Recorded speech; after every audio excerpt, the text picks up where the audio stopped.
তো বন্ধুরা তোমরা পার্ট 3 তে দেখলে আমরা সবাই ব্যাগ ট্যাগ রেখে লেবে গিয়েছিলাম পুকুরে, মানে সমুদ্রে আর কি।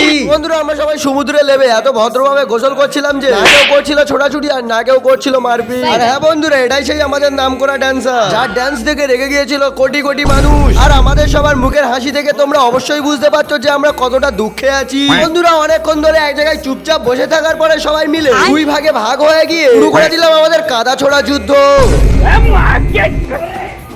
तेरी बहन का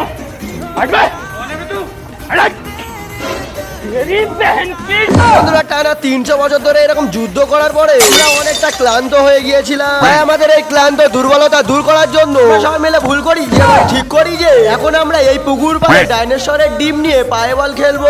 বন্ধুরা ওরা সবাই ডাইনোসরের ডিম নিয়ে পুকুর পাড়ে নেমে যাওয়ার পরে আমি ওদেরকে খেলতে দেখে খেলার লোভ সামলাতে না পেরে আমিও নেমে গিয়েছিলাম ওদের সাথে ডাইনোসরের বল নিয়ে হাতে পায়ে বল খেলার জন্য পুকুর পাড়ে। খেলা এখনো শুরুই হয়নি, তার আগে আমার একটা বন্ধু যে কিনা সুতোর থেকে সরু এই মালটা সালা খেলার আগে হাঁপিয়ে গিয়েছে। তার ঠিক উল্টো দিকে দেখি Ronaldo, Messi, Neymar, Honey Singh, Johnny Singh, Arijit Singh সবাই খেলতে নেমে গিয়েছে। এ তো নানির দাবাই শুয়ে আছে। কথা সেটা নয় বন্ধুরা, তো টানা 4-5 মাস ধরে গোসল টোসল করার পরে এসে ফ্রেশ হয়ে আমরা সবাই চলে যাই গিলতে, মানে খেতে আর কি। বন্ধুরা কালকে করে ক্ষুধার্ত প্রাণীদের মুখগুলো একবার দেখে নাও তোমরা।